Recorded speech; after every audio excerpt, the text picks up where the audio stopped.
तुलसीदास जी कहते हैं, प्रभु का नाम छोड़कर जो सुख चाहते हैं, माने पड़ोसी थाली को फेंक करके कुत्ते की तरह घर घर टुकड़े चाहते हैं।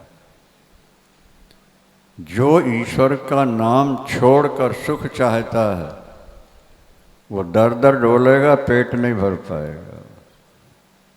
ये ध्यान रखें। इसलिए बार बार कहा जाता है। अच्छा, नाम लेने में कोई पाई पैसा लगता है क्या? नाम लेते लेते थक जाओ तो थोड़ा सुनने लगो। कैसे सुनते रहो? थोड़ा नींद आ जाएगी तो फिर हल्कापन आ, फिर जपना शुरू कर दो। जैसे बच्चे स्कूल में कितने विषयों पर को याद करना है, कितने विषयों को लिखना है परीक्षा में, तो अपना टाइम टेबल बना लेता है कि नहीं? इस समय ये रटना है, इस समय ये पढ़ना है, इस समय ये पढ़ना है। वो पढ़ता रहता। उसको पढ़ते पढ़ते नींद भी आती है तो भी सोता नहीं, क्योंकि कल परीक्षा है, परसों परीक्षा है। तो बेचारा कभी चाय पीता है, कभी जल के छींटे मारता है, फिर बजने लगता है। क्या हमारा एक दिन अलार्म नहीं बजा तो हमने कहा, हनु ये क्या हो गया भाई? कि उठ तो हम पहले से गए थे और देखा कि टाइम हो गया है और अभी अलार्म नहीं गया। इन्होंने 2 लाके मोबाइल रख दिए। 1 बजे ठीक है, नहीं दूसरा तो बजेगा कम से कम, 2 में से कोई तो बजेगा। और ये वास्तविकता है कि 4 बजे उनके बजने से पहले ही हम उठ के बैठे होते हैं। तो कभी ऐसा समय आता है कि अलार्म बजे तब हम उठें, और फिर अपना टाइम टेबल बना लिया, जैसे बच्चे बना लेते हैं। इस समय जपना है, इस समय इतना पाठ करना है, इस समय इतनी पूजा करनी है, इस समय इतना ध्यान करना है, इस समय इतना जपना है, इस समय इतने ग्रंथ पढ़ना है। इसलिए लोग कहते हैं, गुरुजी आपसे बात करने का समय नहीं मिलता, जब देखते कुछ करते रहते हो। अरे भाई, गुरु तो तुम्हें संकेत दे रहे हैं कि जैसे हम व्यस्त रहते हैं वैसे तुम भी व्यस्त हो जाओ। तुम प्रमुखापेक्षी क्यों होते हो? तुम अपने आप को संभालने की कोशिश करो। क्या तुलसीदास जी कहते हैं कि जो व्यक्ति राम नाम अवलंबित जो चाहे परमार्थ, प्रभु का नाम लिए बिना जो स्वर्ग जाना चाहते हैं, वैकुंठ जाना चाहते हैं, मानो वर्षा की बूंदें पकड़ के आकाश में उड़ना चाहते हैं। बरसत बारिद बूंद जो चाहत चढ़न आकाश। ये संसार तो ये बादलों में कभी कभी कई चित्र बन जाते हैं, देखा होगा। कभी देवी देवताओं के भी चित्र बनते हैं, कभी मकान जैसे दशा, लेकिन कितनी देर ठहरेंगे? थोड़ी देर में फिसक जाते हैं। इसी तरह संसार भी फिसकने वाला। यहाँ सार कुछ नहीं है। सार अगर है तो ईश्वर का नाम, सार है तो ईश्वर की कथा, प्रभु का ध्यान, ये उनका निवास। इस पर थोड़ा वृत्ति अपनी लगानी चाहिए। काम करते भी नाम जपा जा सकता है, सेवा करते भी प्रभु का स्मरण किया जा सकता है, कुछ ऐसा नहीं। नींद ज़्यादा आती है महाराज, गरिष्ठ भोजन करते हो। भागवतकार लिखते हैं, निद्राम सत्व निषेवया। अगर तुम नींद को जीतना चाहते हो, हल्का फुल्का थोड़ा भोजन करो।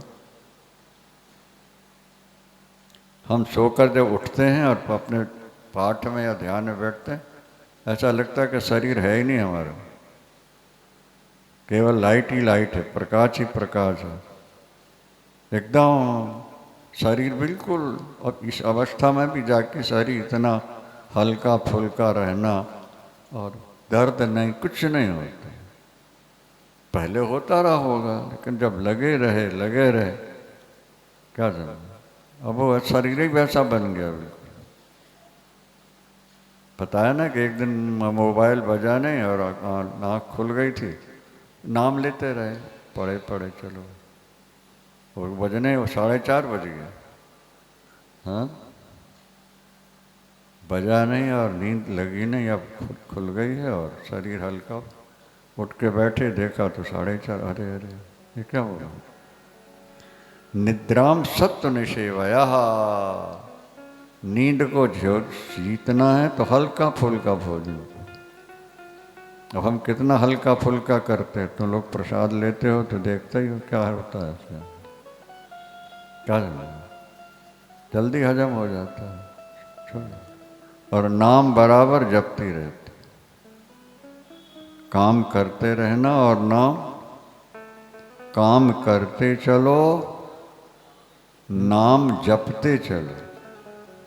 मुख से काम करना है कि हाथ से करना है, और नाम हाथ से जपना है कि मुख से जपना है? मुख से जपना है। हाथ से काम करना है, मुंह खाली है तो मुख से प्रभु करना है। गोपांगनाओं का जीवन इसका उदाहरण है। प्रातःकाल 3:30-4 बजे उठती हैं, दही बिलो रही हैं तो अभी गोविंद के गीत गा रही होती। गायंती गोप्यो जनता अनुरागा गोविंद दामोदर माधव। करते कर्म करो विधि नाना, करते कर्म करो विधि नाना। मन राखो जहाँ कृपा निधाना, मन राखे जहाँ कृपा निधाना। देखो, भजन करते विपत्ति आए तो दो में से एक बात समझ लो, या तो ये हमारे प्रेम की, धैर्य की परीक्षा है, अथवा हमारे पूर्व जन्म का कोई प्रबल पाप था जो निकल रहा है, भोग करके निकल रहा है। धत्ते धैर्यम तो धीमान सधीर पंडितोऽथवा, धत्ते धैर्यम शास्त्र कहते हैं। भजन करते अगर संकट आता है तो या तो परीक्षा है, और परीक्षा है तो देनी है कि नहीं देनी है, समझो। अथवा हमारे पूर्वजन्म का कोई प्रारब्ध था। धर्मराज युधिष्ठिर ने, भीष्म पितामह ने भगवान कृष्ण से प्रश्न किया, केशव मैंने अपनी जान में जीते जी बचपन से अभी तक कोई पाप नहीं किया, फिर मुझे 57 दिक्कतों बाणों की शैया पर क्यों सोना पड़ा? प्रश्न है कि नहीं है? उत्तर भी है, प्रश्न है तो उसका उत्तर भी है। भगवान ने दिव्य दृष्टि दी भीष्म पितामह को, देख लो 100 जन्म के पहले 101वें जन्म में ये राजा के यहाँ हाथी के महावत थे। महावत समझते हो ना, हाथी को चलाने वाला, नहलाने लाने वाला। वो देख रहे हैं, उनको दिखने लगा सब, भगवान ने दिव्य दृष्टि दे दी थी। जा रहे हैं, हाथी को जल पिलाया है, हाथी को नहलाया है, और वापिस लौट रहे हैं। एक गिरगिटान जा रहा था, छिपके लिए जैसे होती ना, एक लाल सिर का होता, थोड़ा लंबा गिरगिटान। अच्छा, वो सामने से निकल रहा था। भीष्म पितामह ने अंकुश मार दिया उसको, उसके पेट में अंकुश छिद गए। हाथी को इशारा किया, सूंड से अंकुश उठा के, अब वो छटपटा रहा है। इनका खेल हो रहा है। आगे बढ़े, कांटों की बाड़ी थी, नागफणी संफा फणी होती हैं, इसमें कांटे ज़्यादा होते हैं नहीं, बाड़ी कीकर के भी कांटे, बाड़ी लगी, तो ऐसे घुमाते घुमाते छिड़क दिया। बात समझ में आ रही है नहीं आई? वो जाके कांटों में से छिद गए और 57 मिनट छटपटाते छटपटाते मर गए। भगवान कृष्ण कहते हैं, उस निरपराधी को आपने कांटों में छेद के मारा था, और 100 जन्म हो गए, ब्याज बढ़ गया कि नहीं बढ़ा? तो 57 मिनट की जगह 57 दिन हो गए कि नहीं हुए? और वो प्रारब्ध में आ चुका था तुम्हारे। प्रारब्ध बिना भोगे कटता नहीं, इतना ध्यान रखना। कुछ लोग इसी में हताश हो जाते हैं, अरे इतना भजन करता है फिर भी दुखी है, इतना भजन करता फिर भी बीमार है, इतना भजन कर रहा फिर भी इस घर में। घबराने वाली बात नहीं है। या तो प्रभु परीक्षा ले रहे हैं। जब प्रहलाद के सामने नरसिंह भगवान प्रकट हुए स्तुतियाँ चली तो ब्रह्मा ने पूछा, भगवान ने हाथ जोड़ के क्षमा मांगी प्रहलाद से, क्षंतव्य मंग यदि में समय विलंब। प्रहलाद बेटा, कहाँ तेरा इतना सुकुमार शरीर और राक्षसों के द्वारा इतनी भयानक तुझे यातनाएं दी गई, मुझे आने में विलंब हो गया है तो मैं क्षमा मांगता हूँ। क्या?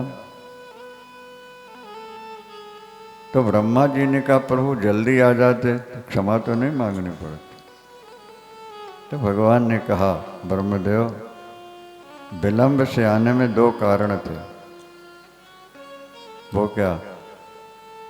एक तो ये कि मैं दुनिया को दिखाना चाहता था कि जिस पर मेरी कृपा हो सारी दुनिया की ताकत मिलकर भी उसका बाल बांका नहीं कर सकती है। सियावर रामचंद्र भगवान की जय। एक, अगर पहले ही शस्त्रों के आघात में प्रकट हो जाते तो हिरण्यकश्यप कहता ना कि अब ये तो चलाया ही नहीं, इसमें मार जाता है। सारे शस्त्र सारे उपाय कर लेते। जाको राखे साइया मार सके न कोई, बालन बांका कर सके जो जग बैरी। दिखा दिया भगवान ने, सारी शक्ति लगा दी हिरण्यकश्यप। दूसरे भगवान कहते हैं, ब्रह्मदेव, मैं दुनिया को ये दिखाना चाहता था कि जो मेरे प्यारे भक्त होते हैं, विश्वास वाले भक्त होते हैं, क्या उन पर कितनी विपत्ति आ जाए वो भजन नहीं छोड़ते हैं। प्रहलाद पर कितनी विपत्तियां आई तो उन्हें छोड़ा नहीं उन्होंने। ये भी दिखाने के लिए, दुनिया को प्रेरणा देने के लिए कि तुम पर भी अगर कष्ट आए भजन करते हुए तो प्रहलाद की तरह भजन छोड़ना नहीं है तुमको। उदाहरण प्रस्तुत करने के लिए भगवान ने सब कुछ किया है, क्या नहीं किया हुआ है। चले चलो, शबरी के दिन और रात बड़े आराम से कट रहे थे। अब मतंग ऋषि के जाने का समय आ गया, शरीर छोड़ना है। बुलाया, बेटी अब ये शरीर छोड़ना है, अब मैं जा रहा हूं। इतना सुनते ही शबरी व्याकुल हो गई कि सारे सहारे तो छूट चुके थे, एक ही सहारा था। बहुत रोई, चरणों में गिर पड़ी, गुरुदेव, प्रभु, पिताजी, मेरा क्या होगा? आप चले जाएंगे तो मुझ अबला का क्या, कौन मेरी रक्षा करेगा? इतने राक्षस यहाँ घूम रहे हैं, इतने जानवर रातों में छलांग मारते हैं, चोर डाकू, सब तरफ से समस्या तो है। कोई सीमेंटेड मकान थोड़ा था, घास की झोपड़ी है। तब मतंग ऋषि ने सिर पर हाथ रख के कहा, बेटी घबरा नहीं, मुझे तो शरीर छोड़ने के बाद ईश्वर मिलेगा। तू इतनी भाग्यवती है कि तेरे जीते जी राम तेरी कुटिया में आएंगे। सियावर रामचंद्र भगवान की। शरीर छूट गया, सबरी को सहारा मिल गया, मेरे राम आएंगे। बस गुरु के वचन प्रतीत न जे, सपने सुगम न सुख सिद्धते। शास्त्रों में लिखा है कि गुरु भक्त जो होता है, गुरु ने रात को कह दिया दिन है तो कह देगा कि दिन है, और दिन को कह दिया रात है तो शिष्य कहेगा रात है। ये निष्ठा जिसको कहते हैं। आजकल वैसे शिष्य नजर नहीं आते ना, आजकल के तो वो शिष्य हैं कि जो हम चाहते हैं वही होना चाहिए। ये समस्या है। शबरी को भगवान मतंग जी ने कहा, राम तेरी कुटिया में आएंगे। बस शरीर छूट गया, संबल सहारा राम कुटिया में आए। सुबह उठती है, अपने कुटिया के दरवाजे से लेके काफी दूर तक झाड़ू पोछा करती है। फिर गोबर मिट्टी पानी से जैसे पोछा लगाते हैं, कुछ पुष्प तोड़ करके बिछा देती है यहाँ से वहाँ तक। मेरे राम आएंगे, उनके पैरों में कांटे न चुभें, कंकड़ न चुभें, साफ साफ। फिर फल फूल ला करके रखती है और एक टक लगा के उत्तर दिशा की ओर देखती है, नॉर्थ की ओर। इसी तरह से राम को आना है ना भाई, कुटिया के दरवाजे में बैठी बैठी देखते रहते, अकेली। आप कहते हो हम अकेले करें क्या, हम तो बोर हो रहे हैं क्या? हम तो आपके पास इसलिए आना चाहते हैं कि हमारा मन बहल जाएगा। हमने कहा किसी का सहारा क्यों ले? जब बच्चा तुम्हारा चलने लगता है तो पहले तो छोटी सी गाड़ी जैसी होती है तो पाया होता है चल। क्या हम चाहते हैं कि वो उसी जिंदगी भर उसी को पकड़ के चले? हम चाहते हैं कि नहीं, चलते समय कोई सहारा न इसको लेना पड़े।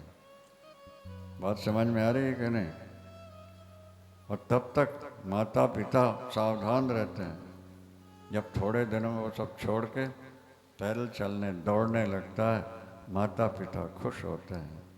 तुम समाज में रह कर के समय पार करते हो, हमेशा समाज तुम्हें कहाँ मिलेगा? तुम अभ्यास करो कि हम अकेले रह सकते। वही बात जो पहले बताई कि नाम का जप करो, मानसिक पूजा करो, ध्यान करो, पाठ करो, समय तुम्हारा आराम से निकल जाएगा। अच्छा, सियावर रामचंद्र भगवान की। संतों ने आकर के उसके विश्वास को डिगाने की कोशिश की है। अरे शबरी, यहाँ तो हजारों हजार वर्ष से लोग भजन कर रहे हैं, वेदों के ज्ञाता, पुराणों के ज्ञाता। कोई तो केवल पानी पी करके रह रहे हैं, तो कोई केवल हवा पी के रह रहे हैं। उन्हें भगवान का दर्शन नहीं मिला, तुझे क्या मिलेगा? नहीं, हमारे गुरुदेव कह गए हैं, शबरी बेटी तेरे घर राम आएंगे। ये विश्वास कबन्यु सिद्ध के बिन विश्वासा, बिन हरि भजन न भव नाशा।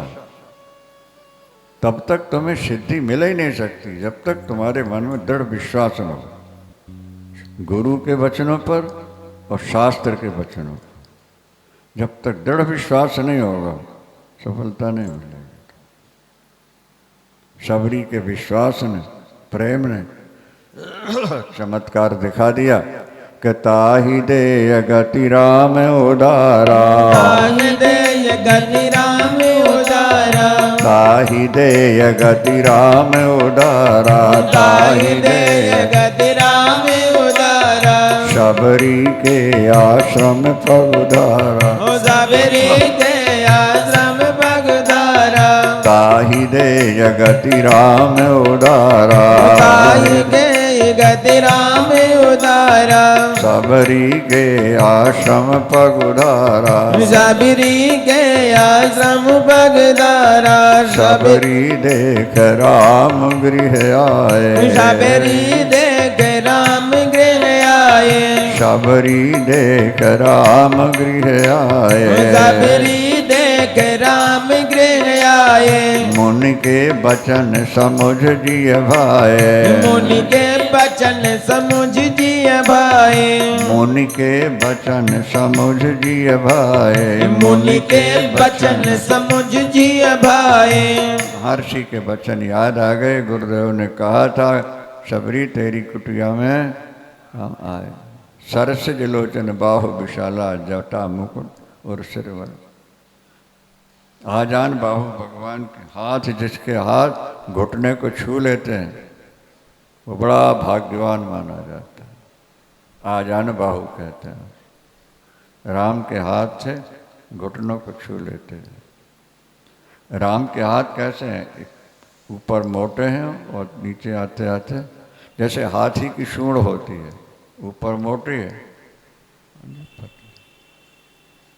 इस तरह भगवान के हाथ। श्याम रंग है, कमल की पखड़ियों जैसे नेत्र हैं, चांद से करोड़ गुनी ज़्यादा सुंदरता उनके मुखारबिंद में है। सबरी ने देखा, सबरी परी चरण लिपटाई, चरणों में लिपट गई भगवान के। प्रभु ने सिर पर हाथ रखा। अब घर में भगवान आए हैं तो चरण तो धोना है नहीं, आसन बिछाने के लिए पत्ते से बिछा दिए। राम जी बैठ गए। अब चरण धोना है तो चरण धोने के लिए दो चीज़ें चाहिए, नीचे के लिए थाली चाहिए, ऊपर के लिए गड़वी चाहिए। शबरी के पास न थाली है न गड़वी है, चरण धोना। देखो शबरी ने क्या किया, राम के चरणों के नीचे अपने दोनों हाथ लगाए, कटोरा बन गया कि नहीं बना, और अपना सिर राम के चरण के ऊपर रख दिया। सिर, आंसुओं की धारा गंगा यमुना निकल रही है, राम के चरण धुल रहे हैं और वो हाथ में आंसू आ रहे हैं, और शबरी उनको पीकर छींटा दे रही है। देवता पुष्प वर्षा कर बाजे बजा रहे हैं।